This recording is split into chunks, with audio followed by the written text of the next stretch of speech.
Support for this show, Politics Done Right, comes from politicsdoneright.com, publishers of How to Make America Utopia, Take Away the Economy from Those Who Rigged It, As I See It, Class Warfare, The Only Resort to Right-Wing Doom, It's Worth It, How to Talk to Your Right-Wing Relatives, Friends, and Neighbors, and other books written by Egberto, Willies.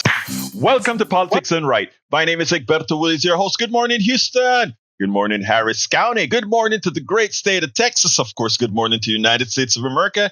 And good morning to the world listening to us via the magic of El Internet, created by you, created by we, the people, but now, for all practical purposes, governed by the billionaire class, something that we must do something about in the near term. Take back what's ours. Anyway, folks, without further ado, let's throw it to the studio. Good morning, my hermanos favoritos, los genios del estudio. How are you guys doing this morning? Those heinous people in the studio, I'll tell you. It's Monday, the 10th of February, 2025, and very interesting developments going on with the Treasury Department that they have now gained access to an unauthorized non-governmental official has now gained access to our Treasury Department. Jack, what do you think about that?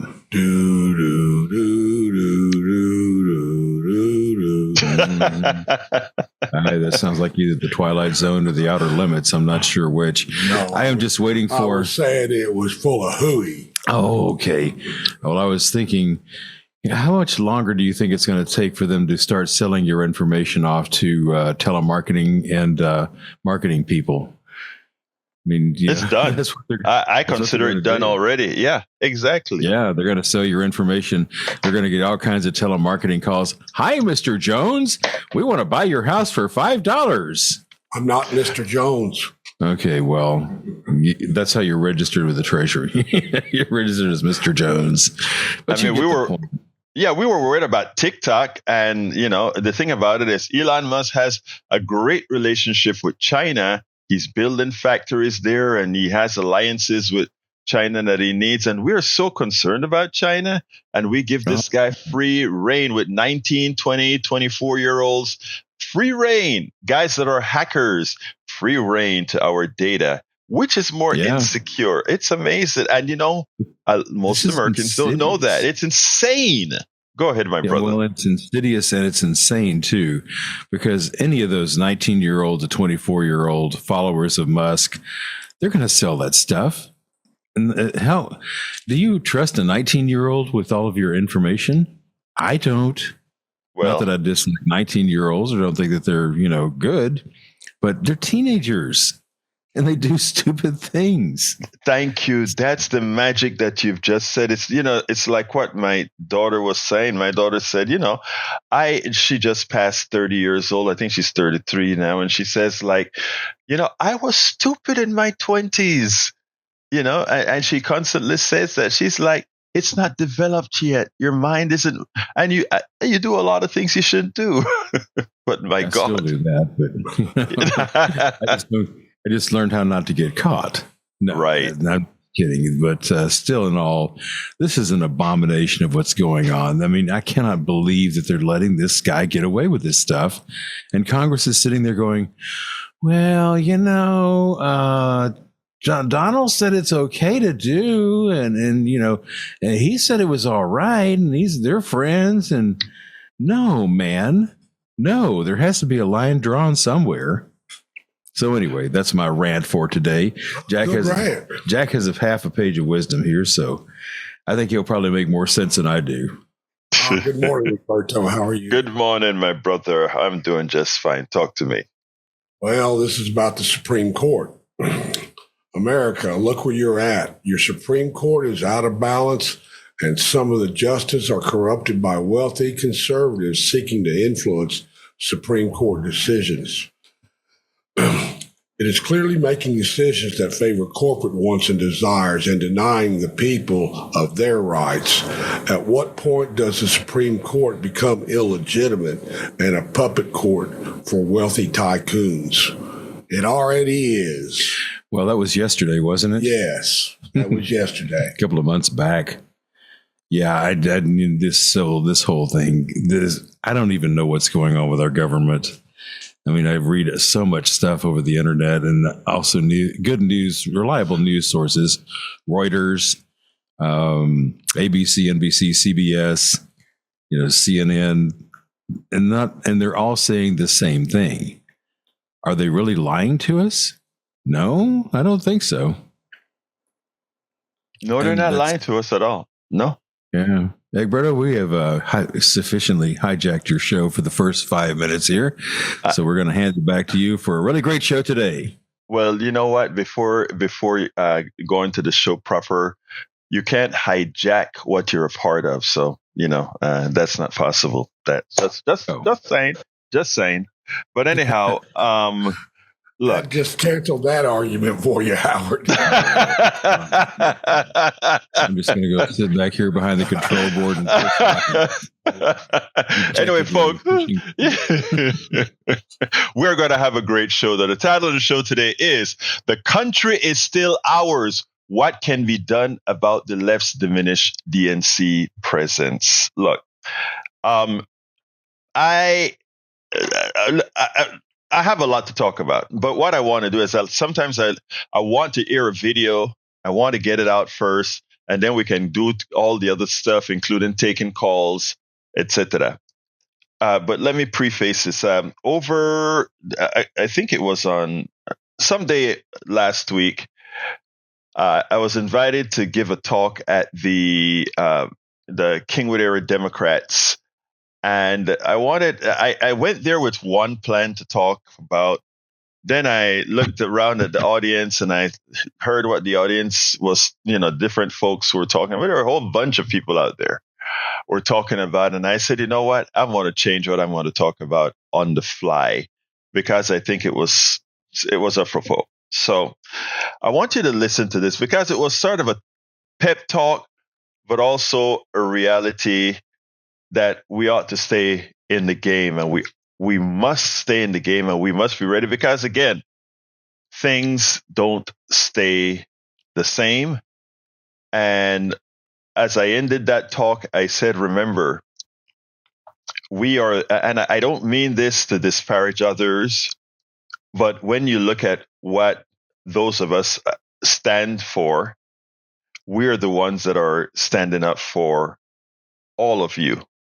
Whether you are a liberal, conservative, MAGA, whoever you are, the policies that we talk about are policies or things that all benefit not some, but all. So anyway, I'm going to start with that, and then we'll go on to the sort of the live part of the show. So here we go. I want to thank Ellie for giving her to speak. And the truth of the matter is, I had something to talk about, and I changed it just as soon as I got here because I said, what we really want is a positive message, right? Everybody's right now kind of feeling bad. We lost the election. We didn't lose the election. We lost the people. That's how I look at it. Most Americans are progressive. I want you to keep that in your head. Most Americans are progressive. Our MAGA friends, our MAGA brothers and sisters, and they don't like that, or MAGA brothers and sisters, they are progressive. You go ahead and you start asking questions and you find out, guess what? These people are just like me. I know it's hard for us to accept that, but I try to talk to just about everybody. And when I get folks singularly separated from their group, the one thing I realize is that all of us basically, except for certain key issues, we pretty much think alike. I was on the radio talking about Donald Trump for a long time, right? And I also spoke a whole lot about how big this election was going to be. And guess what else I said? We are going to win this election big. Democrats are going to win this election big. I made bets on it. And the truth of the matter is, the problem that I had is I completely misunderstood what the population really looked like. I live in Kingwood. First of all, I'm looking at this place in Kingwood, right? This looks like America. We have all kind of folk in here, right? But I want to say something to my white brothers and sisters, first of all. This is important. How the hell do you do it in Kingwood? That means you are special. To go against peer pressure, living in a place like Kingwood, you guys around here are special folks. That's the first thing I want to put out there. Because it is not easy being able to say, I want to jump on the bandwagon that is more comfortable for me to jump. And I'm looking around and he didn't do it. I'm going to tell you a little story. My daughter had 2 strokes in the last 3 or 4 years. It was difficult. It was the worst time of my life. The last 5 years were horrendous. Taking care of her and bringing her back. This is the first Christmas that we could sit down. We normally have a whole bunch of folks over for Christmas. This time we had 9 people. It was 4.5 immigrants and 3.5 Americans. I think by now you can figure that actually is a half. It's interesting because we started talking. Politics came up, of course. Trump had already won. And I'm talking to my Jamaican brother, my Panamanian brother, and all these other folks. And we were talking politics, and Ashley out of the blue, she kind of says things out of the blue a lot. And she says, I don't know why you immigrants have so much faith in America. And then I looked at her and she repeated it again. Why do you all have so much faith in America? She's a millennial. We're all grown. I looked at Norman, my buddy from Jamaica, and I said, she doesn't get it. We came over here based on what America said it is supposed to be. She's lived America her entire life. So I came back and I said to her, let me tell you one thing though. Those of us who came over here from Panama, Jamaica, Costa Rica, wherever we came from, we came over here knowing that it wasn't going to be easy, and whatever it is, we were kind of like stuck here, you know? And therefore, for us, it's not about just throwing our hands up in the air. It's actually about making America live up to who America says it is. What does that really mean? That means actively participating in the American dream. That's what it means. It means never giving up. My daughter was right in her belief, but she was wrong in moving forward. You have to stay in the game. And that's what we do. More so, a lot of us come over here and get it done. Why did Kamala Harris lose? Why do you think she lost? What else? She had 3 things against her: black, woman, and progressive. Right. Okay. That one. Remember a woman called Hillary Clinton? Remember a guy called Barack Obama? Yeah. Okay. Let me tell you a little story. I remember when Barack just came out. Barack went to all the universities in Texas. Texas State University, University of Texas, and all these universities. And all these folks from Kingwood, the kids came home and they brought Obama's book and they talked about this black dude named Obama. They brought him in Kingwood. I started going to all these people's homes in Kingwood. I was first a Hillary Clinton supporter before I was a Barack Obama supporter. I never thought Barack Obama had a chance in hell, okay? I was a Hillary Clinton supporter. And I remember after Brother Clinton said something that pissed me off, I then moved on to Obama. But then in Kingwood, you had all these Republicans in Kingwood having parties for Obama. Yes. And I went to a lot of Republican homes having parties. And I remember going home to my wife one time and I said, this scares me. How can this guy in Republican land be doing the way he's doing? And I just said, well, you never know, things have really changed. I wasn't buying into the change quite yet. The election went on, and by the time he won the primary and he was going against it, he was McCain, and they were doing canvassing all over the country. And I remember, I still didn't think, even though I was supporting him, I didn't think, well, he's going to win against this guy. They were canvassing in Pennsylvania, and they walked up to this home in Pennsylvania, and they asked the woman who was at the door, who are you voting for? Okay? The woman turned around to her husband. Women, don't look at me. I didn't think that. But the woman turned around to her husband and said, honey, who are we voting for? Exactly. And the guy said, let them know we're voting for the end guy. I want y'all to digest that. And because I'm bringing that forward. So Barack Obama goes ahead and he wins the election. I want you to remember everything that occurs at the transition between Republicanism and Democratic transition, between Bush, Obama, between Trump, and the next one, It's always seemed like the Democrat elected when they have to clean up something, right? But anyway, it turns out that that's what he said. Obama won the election. Hillary comes. Let's be clear here. Hillary still won the election. It's a crazy thing about the Electoral College. All of you know that bias when it says that. But she won by 3 million votes. Here comes Kamala. Kamala is running after Biden. And Kamala gets the third most votes ever gotten in American history and still lost the election by 1.5 points. What was the difference between Obama, Kamala, and Hillary?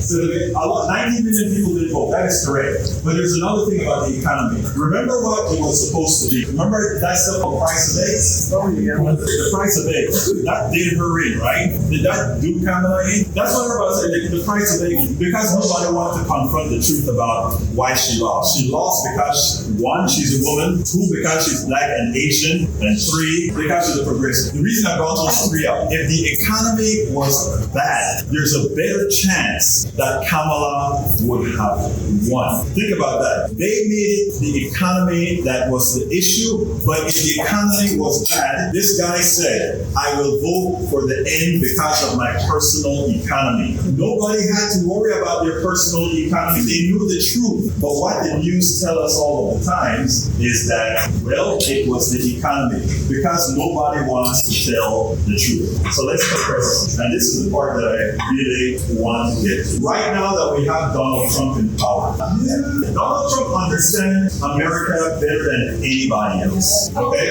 Because what Donald Trump understands is this. What is the 3 letters that everybody's talking about? DEI. Why do you think he's using DEI? Racism. But the thing about it is, it's not, he's using DEI not for the racists. He's using DEI for those people that are scared. Right. Okay? DEI is not for the racists. DEI is for the scared folks. When times get hard, everybody looking for the boogeyman. And if I am the one who's in the job, I want to find that boogeyman. And the boogeyman can be the Mexican, the black man, the boogeyman can be anything. So what it's trying to do is put white people in fear. They want you to be fearful. They want you to look at me and say, oh my God, that big black dude, I am scared of him. That's what they want to do. When I come to you guys, that is where all of you come in. Because the only way to fight this is for other people who look like you to realize that you know better than they do. It is going forward for us to win this battle. The question used to be, who is a swing voter or who is the voter that makes the difference? I want to tell you something, white women, the real swing voter is you guys. Okay? And by the way, let me just tell you first of all, for everybody listening, I think one of the stupidest things on the planet is race. But we live in a racialized society. So I got to get and talk about that stupid issue. That is the most silly subject to talk about. But that said, I think it's important for us going forward. And this is specifically to white women and also white guys. The only way we gonna get this country back is the sensible folk go out there and talk to people who have your interests, people who you can talk to. If I go into certain spaces, I can't say certain things in certain spaces, but you can. You can, and you may think all these people are crazy, but remember peer pressure. Peer pressure works. Peer pressure works. And Donald Trump, what he's doing right now is not affecting. Look, Latinos. I'm a black Latino. Latinos and all the other folks, Jamaicans, Caribbeans, all these folks. You know what's the secret about these folks know about pain? They can pain. But most Americans don't live in that frame. Okay? So what it's important for folks to do is to realize that what Trump is doing right now is going to affect MAGA more than anybody else. Yeah. Because all you guys in here are much more well off, every single one of you, than the average MAGA. Yep. All of them. And the fact of the matter is, when his stuff starts to hurt, that is the door for all. That is the door that we have to wait for. You can't be there to say, I told you so. You have to be there giving them a place to land. And that place to land is what's going to make the difference. A lot of people are worried about, is the country over? Hey, The Red Scare, I didn't make the Red Scare, too young for the Red Scare. Yeah, but the Red Scare, I can imagine how those people felt. The feelings are making me feel now. So bottom line, and I'm going to close, and it goes as follows. The country is still in our hands. Yes. It's just temporarily ceded to those who got lucky. I'm serious as a heart attack. We've simply ceded the country temporarily, but we are the ones on the right side of history. We are the ones that are moral. We are the ones who care about people. We are the ones who care about humanity. And don't let anybody take that away from us. And don't feel bad about that. Feel encouraged about that. And with that, muchísimas gracias. Yeah. We spend a lot of time. Okay, that was the talk that I gave. And if you notice, I did a whole lot of chopping to make it, it was a 30-minute stuff. So I needed to cut it down to about 12 minutes. So I really kind of just sort of got the highlights. But anyhow, one of the things that I wanted to give as an upbeat message to everybody listening there, to everybody listening today is this. It is easy to feel fatalistic. It is easy to sit back and believe that, things are over.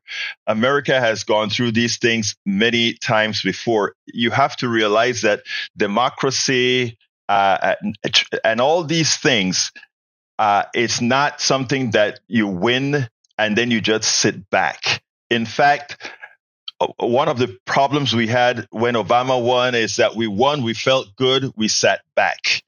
You got Biden winning, you win, you sit back.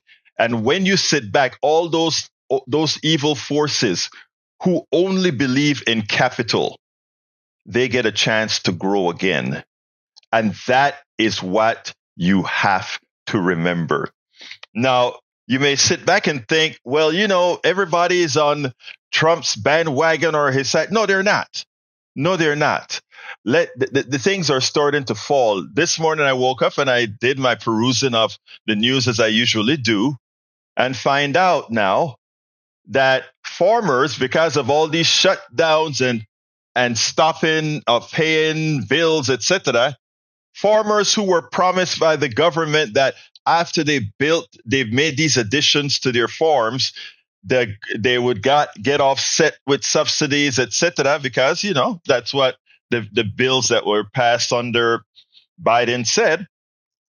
Donald Trump just stopped it. So he screwed a whole lot of farmers. Specifically, farmers reported missing millions of dollars of funding they were promised by the U.S. Agriculture Department, despite promises from the Trump administration that a federal funding freeze would not apply to projects directly benefiting individuals.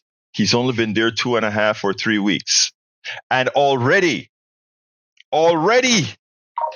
people that are naturally his constituents, I don't know why they are, but culturally, they think that they're supposed to support guys like him.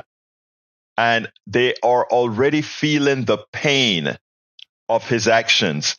That only grows more and more because the reality is the people that supports Trump is there for a very few, but he needs to use a few people to get him there.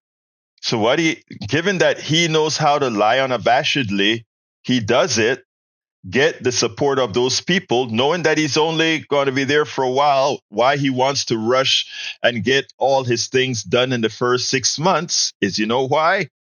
Because after he gets it done, which is a master screwing of most Americans, he doesn't have to worry anymore. The job would have been done.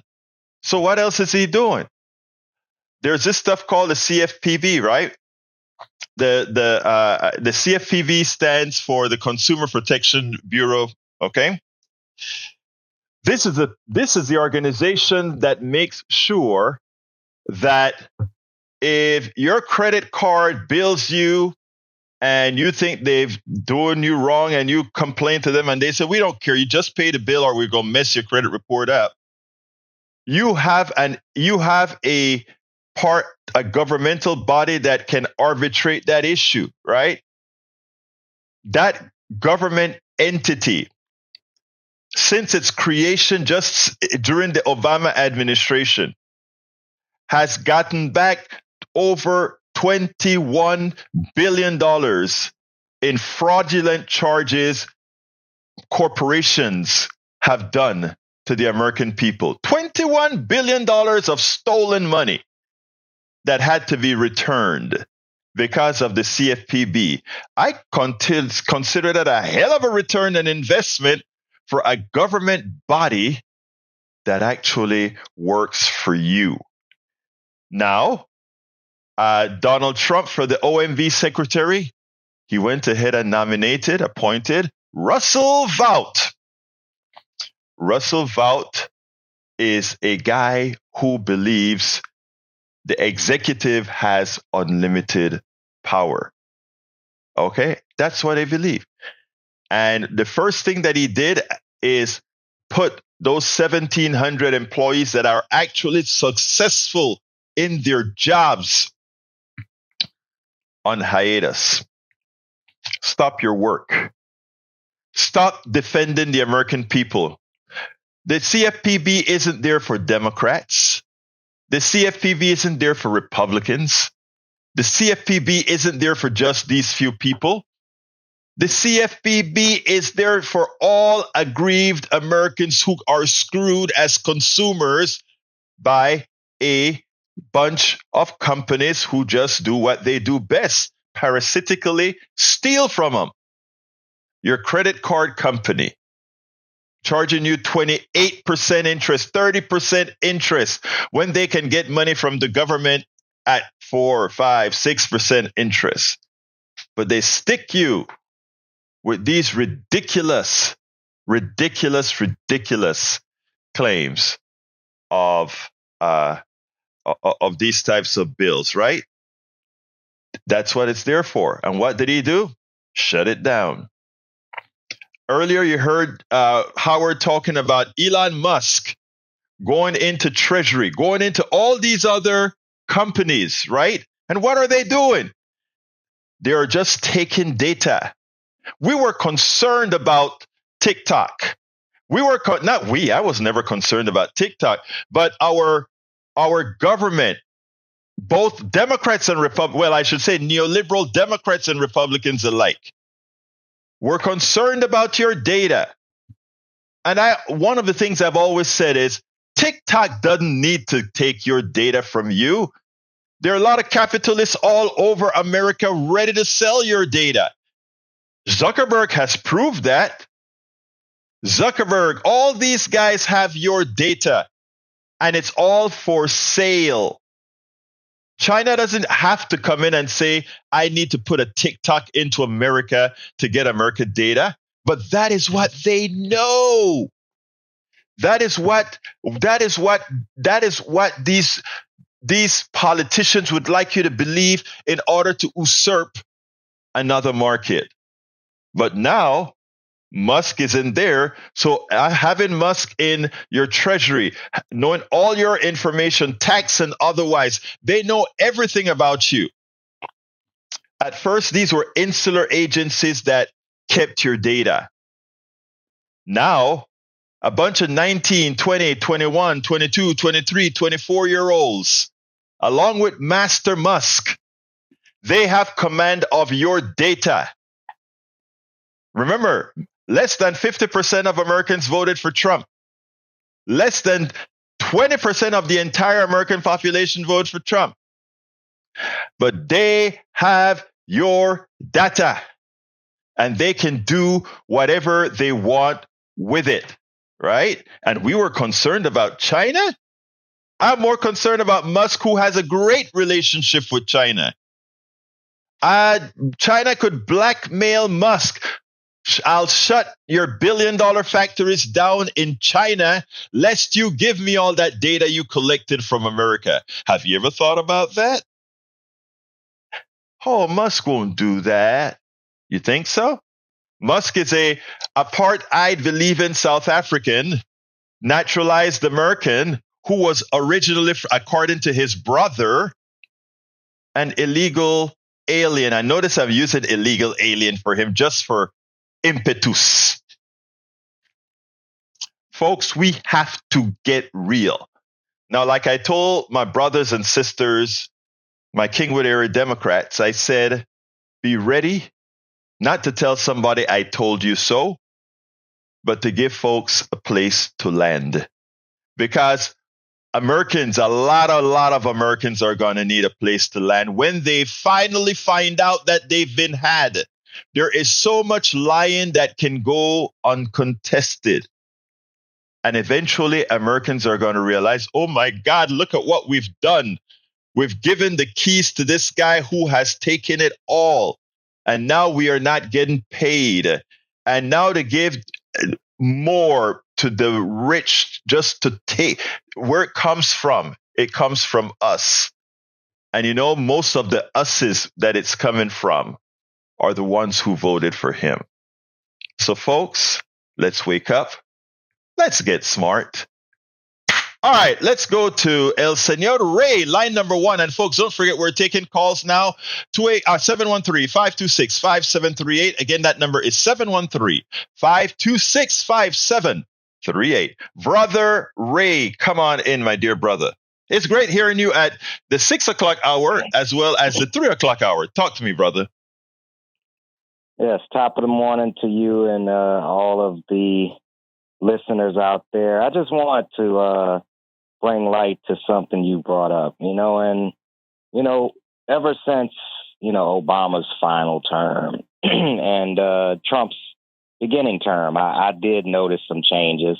Now, in Obama's first term, I remember, getting a credit card and things like that. And I remember my interest was pretty low. But then when Trump took over, I noticed the interest rate started to crawl up. And that's because why? The CFPB has been defunded. They had been weakening it for years. Now, let's just break down, and I'm not going to take too much time. Let's just break this down because sometimes people don't really take into context what these bureaus are and what they do. Let's break down that particular bureau.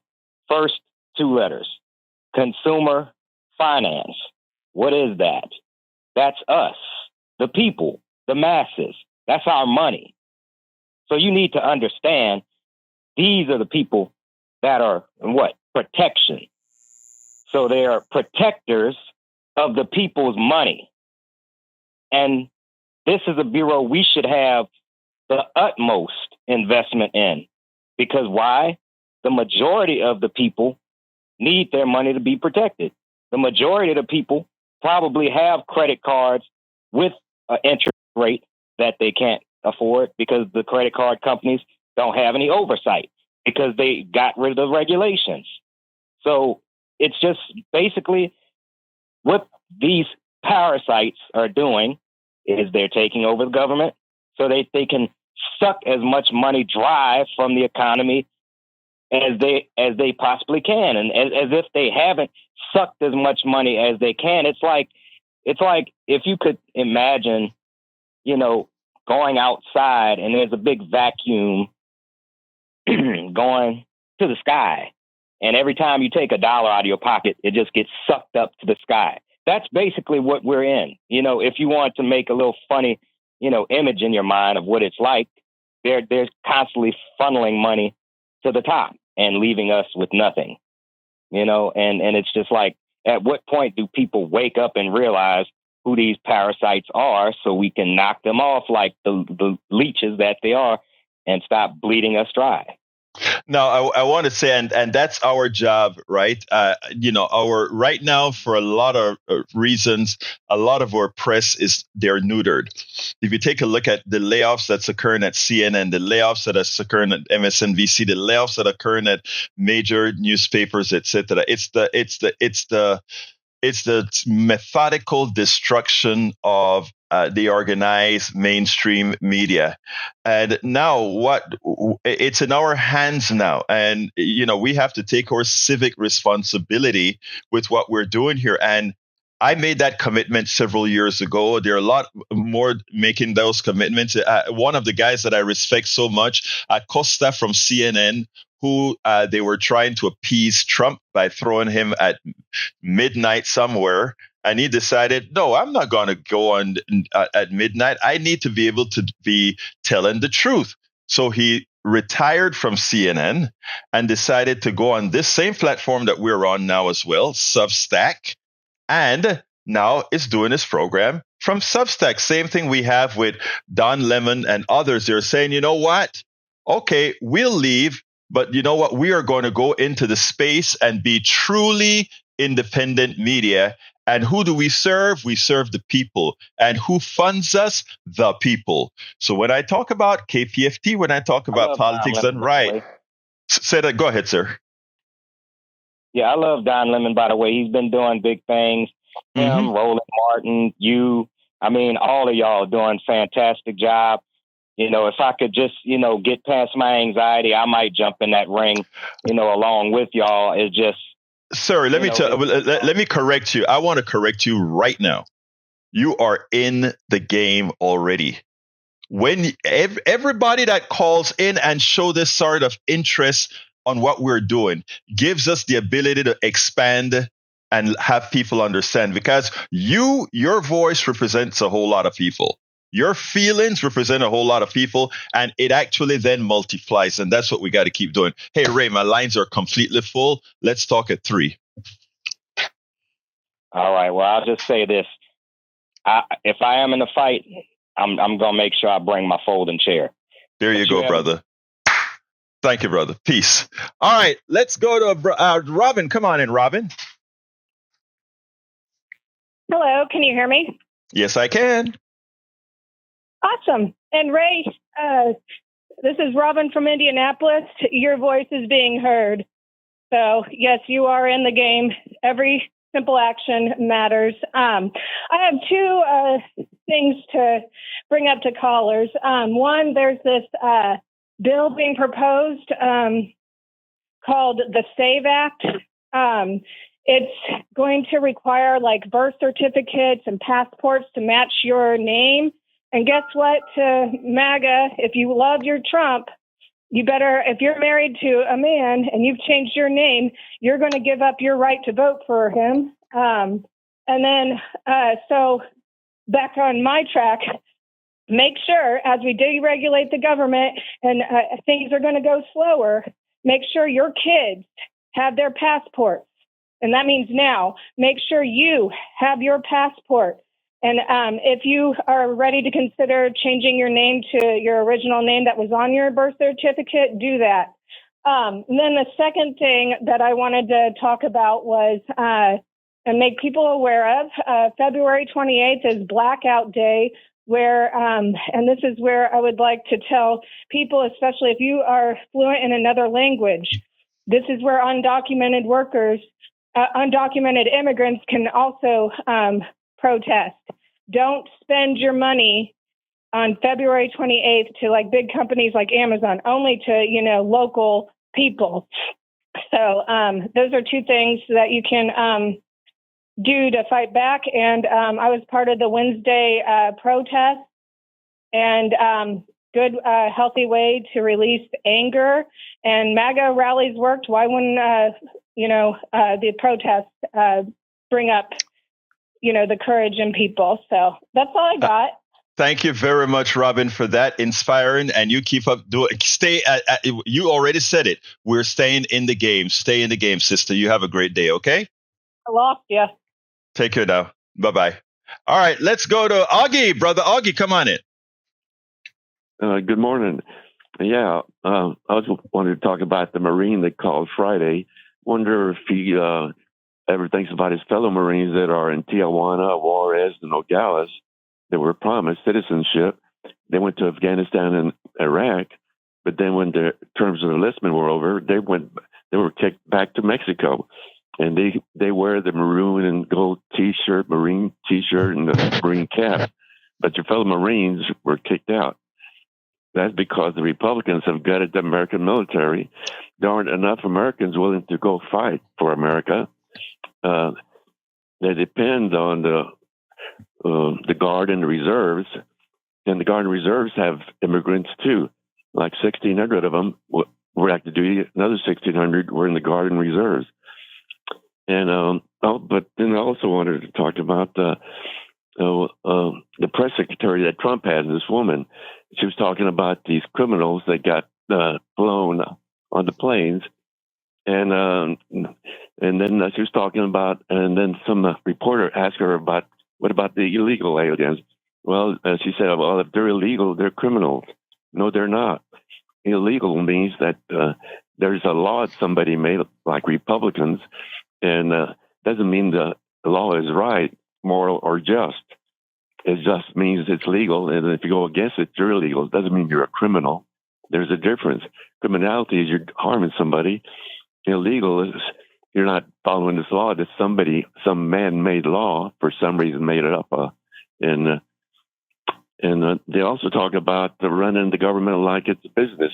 And how are they going to run it? By cutting costs, firing employees. A business does not run by cutting costs. It runs and exists by bringing income in, by raising money. And how does it raise money? By taxes. That's how the government stays in business. If everybody pays taxes, we're going to have a great country. And we had a great country in the 50s and 60s because the FDR made the billionaires pay taxes. But the billionaires want to pay taxes. And every Republican from Eisenhower on has reduced the tax burden on the billionaires, but not on us. And I like the way you said something about how people call us, divide us up by class. We're not a class society. It's incomes, like you said.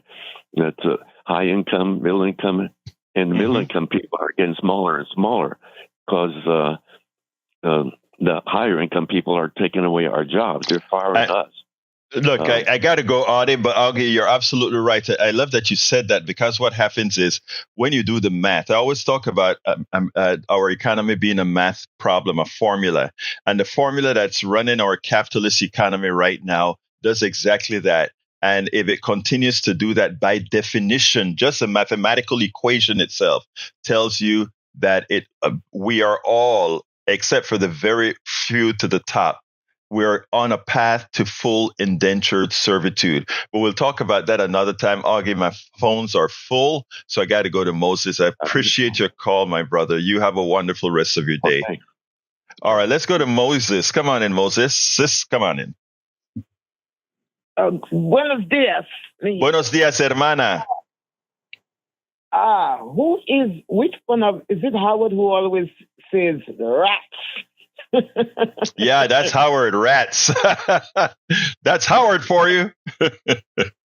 All right. Well, this is what is happening in this country now. We are invaded by rats in high places. And they are violating. And the robbers, there's an end to it. The robbers of the people will come to the end. No matter what, it'll come to an end. In every civilization has found the strength to push out the enemy within by a revolution of the people. This breach in the security of the American people is rising. And it will rise up high, like a high wall, which will burst. And all of the Elon Musk and all of them and their leaders, they will fall under the rage of the people. Because it is so much that you can squeeze somebody's toes before they push you out. That is so true. That is so true. And you know what? If you notice the talk that I gave to CAD, the Kingwood Area Democrats, what I said is be there, be ready, not to tell these folks as they realize they've been conned that I told you so. Don't be there for that. Be there to give them a place to land and be there to remember, we represent humanity. We represent morality. We represent that which is good. And that's all we need to say. Anything else, Moses? I got to go to David. Go ahead, real quick, Moses. Quickly, again, if you look at all of the revolutions that have taken up, the French Revolution, whatever else, it's always when the people have had enough. Mm-hmm. And then the washing comes. And that's Thank you. Thank you, sis. Let's go to David. But before I get to David, I want to welcome Eric Hayes, Glenn Ryan, Lee the Bearcat. We also have Jay Ray in the chat this morning. Lee, I want to answer Glenn Ryan, but let me get to David first, and then I'll talk to you, Glenn. Come on in, David. Good morning, Egberto. Good morning, my brother. Talk to me. Yeah, I'm at the point right now where I'm almost ready to give up on your show. And the reason why is because you, like so many other people, you try to insinuate that you're interested in truth and you're interested in understanding things about the system we live in. But there's one major aspect of the system that you ignore. I call it the biggest elephant in the living room. You just asked a question at the beginning of your show. Oh, go ahead. Go ahead, David. Okay, you asked a question at the beginning of your show in respect to people who vote for Donald Trump, and you said, well, they vote against their interest, and I don't really understand why they do. Well, let me give you a bit of, if I can do this, Egberto, let me give you a bit of enlightenment on this issue. Why do you think they vote for Donald Trump? Why do you think that Donald Trump has ensconced himself in one of the most powerful forces in this country? Although it's a minority, it probably has a lot more power, and it really aggravates me that it does, because it doesn't deserve the power. It's called evangelical fundamentalist Christianity, and it is based on a damn myth. But Egberto, you pander to it just like so many other people. On your show, you say things about Jesus.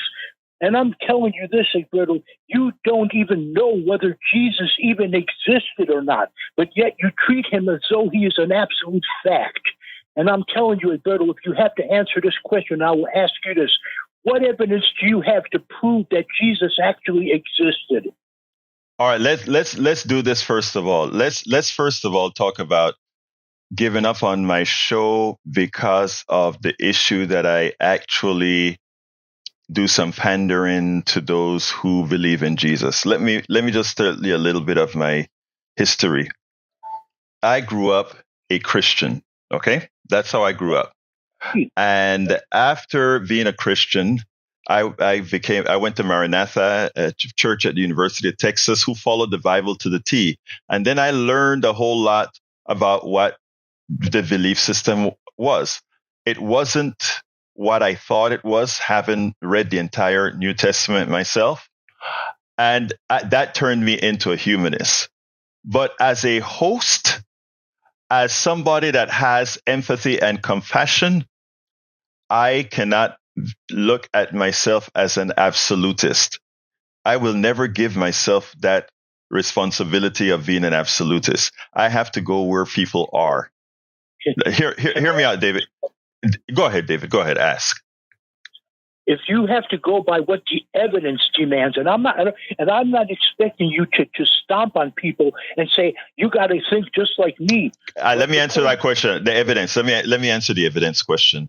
The evidence is no. I have no evidence. Right? There's a lot of stuff I don't have evidence on. There are certain scientific principles. If I in the current gravitational field, if I drop a ball, it'll hit the floor. But there are a lot of things that we accept on faith. Even those of us that are progressives, there are things that we accept on faith. All right. And what I have to do is try to have people's faith square with reality. Now, I am not here to discuss religions per se. And by the way, you are right about what the evangelicals are doing to our body politic. And I think I called that out. I think I do a good job of calling that out. But I have to be careful in where we deal with things with faith, even with you. I have to be careful that, the things that you say have validity. I may not agree with it, but it has validity. So there's a thin line between those different aspects. And that's what I try to respect, David. Well, here's the thing about my position, Egberto. Before you interrupt, I'll say this. I try to make sure that when I express an opinion, that I do whatever I can. I go out of my way, like in the context of the Bible. I've been studying this for close to 60 years. I've read numerous books on the issue to understand that I am on firm ground when I say that the Bible is basically a myth that people The people who wrote it, I don't even know who they are. Nobody alive right now knows who wrote the Bible. Who wrote the Bible? And I can't argue with David. I can't argue with you on that because I really can't argue with you on that. Right? There's one thing but what I'm saying is I'm a humanist. I'm a humanist. But here's the thing that I know. Yeah. I know there's a hell of a lot that I don't know. I honestly know I don't know. We talk about the Big Bang. What came before the Big Bang? I don't know. There is so much I don't know. And that's why I have to give latitude. David, do me a favor. David, I respect you. Give me a call other days as well. We can continue this over the time, but my phones are jammed and I got to get to other folks. Okay, brother? Okay. You have Peace. A good day, Ray. You too, brother. Let's go to Bruce. Bruce, I'm going to have to ask everybody to make it quick now. Come on in, Bruce. Yeah, I want to discuss public education, why science as a fact and not an opinion is important. I went to have an x-ray a few years ago, and I mentioned to the girl, the radiologist, what a complicated machine you have there. And she goes, yeah, if you took the guts out of 3 or 4 of these and banded them together, you'd have what they dropped on Hiroshima. I said, pardon me? She goes, well, quantum mechanics, steel relativity, that's a bunch of malarkey. She goes, basically, you want an atomic bomb, just take the guts out of a few of these. I'm thinking, where did she go to school at? My goodness. She don't know critical mass. Yeah. Money in public education, and Abbott wants to attack public education. I'm done. Yeah, I made it quick. Bye. Thank you very much, Bruce. Yeah, there's something called critical mass. That's where fission reaches the point of maximal efficiency. Let's go to Betty. Come on in, Betty, real quick, my dear sister. Good morning, Alberto. Let me give you the Betty of the Monday. On Trump, you get rid of one bully, and he is replaced by another bully. Always will be. Supreme Court now, their mind is nowhere. They sit, wait, and use words. They take so much, and we're not to feel free, to feel the feeling of free. We're ruled by brown noses, the money. It's on our backs, though. We get poorer and poorer. And on China, 3 years ago, when you bought a washing machine from them with all the bells and whistles, they wanted personal information then, and they sure want more now. Love y'all. Bye-bye. Thank you, Betty. Love you, girl. All right, let's go to Brother Derek. Come on in, Derek.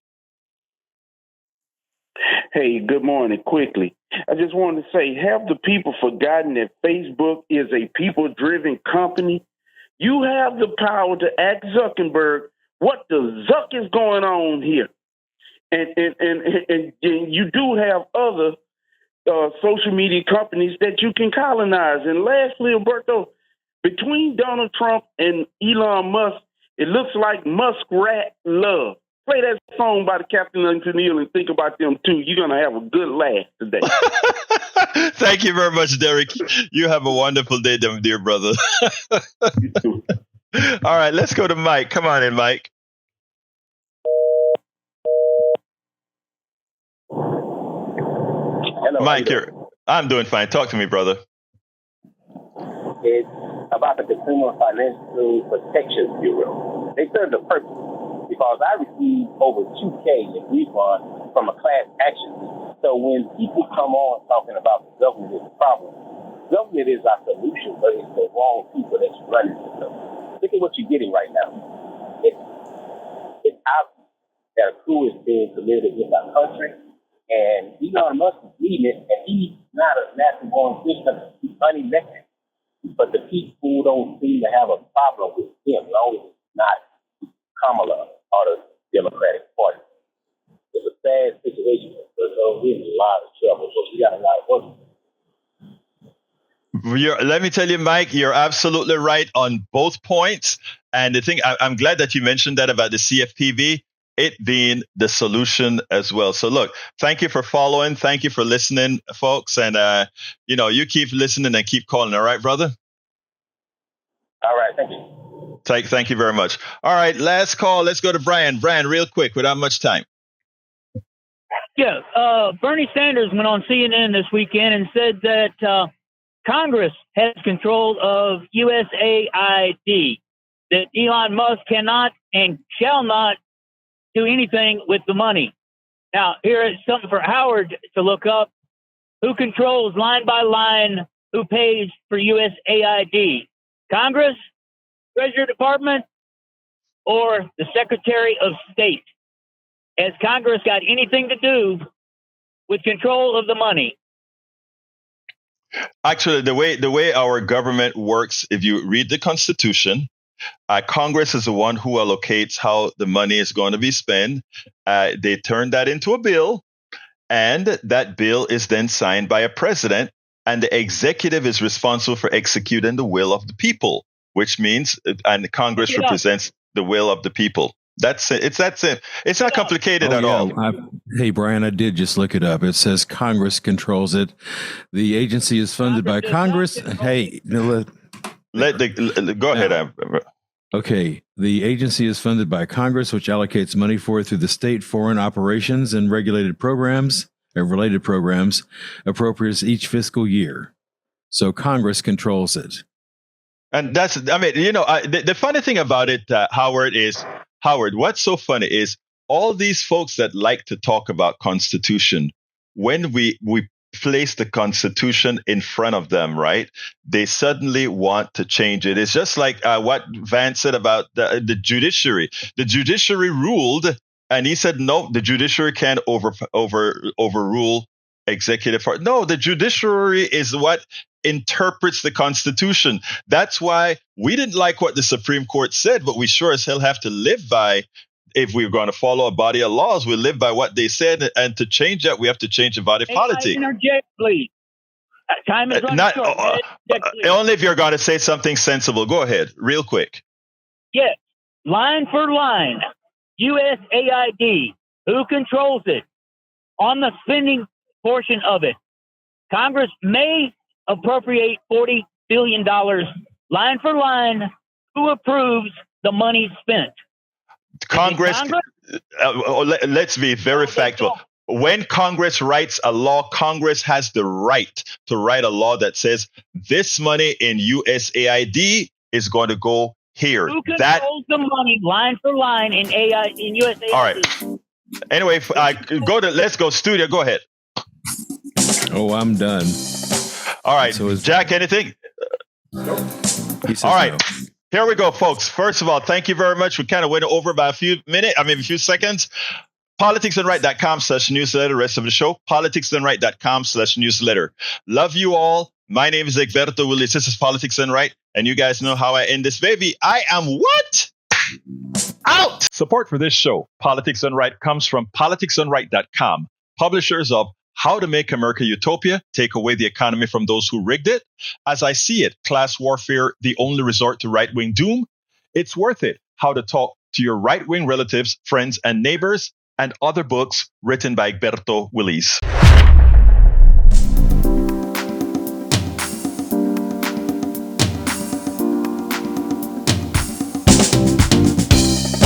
Welcome to Politics Done Right.